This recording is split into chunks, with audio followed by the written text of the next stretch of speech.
So you want to make your cells bigger. We're going to do it actually a couple ways. One, we're going to resize the column and row.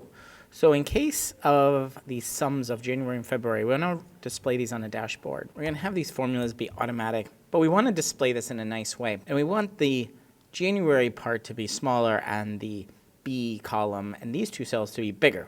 One way we can do that is right-click and resize column.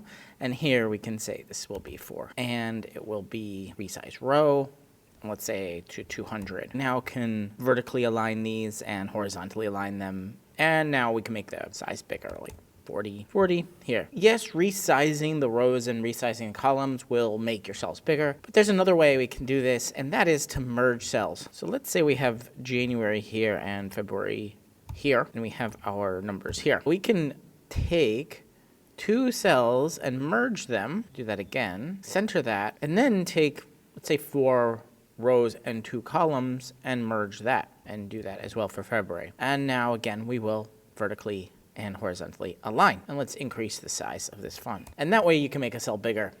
Now the interesting thing about merging cells is that the entire merged area will have the same address as the upper left corner, so B5. In fact, in sort of weird terms, C5, C6, they don't exist anymore. So if we go C6, we'll see there's nothing there. Even though this merged area, it has C6 in it, it won't get anything. So if we want to reference it, we'll need to get the very upper left corner, B5, and that's the address of the entire merged cell. So that's one thing to watch out for when you make your cells bigger by merging things. If you increase the size of the column width and the row size, this problem doesn't exist. Hopefully you have 2 ways to make your cells bigger. If you're looking to get more out of your Google Sheets than you ever have before, consider subscribing here on YouTube to Better Sheets.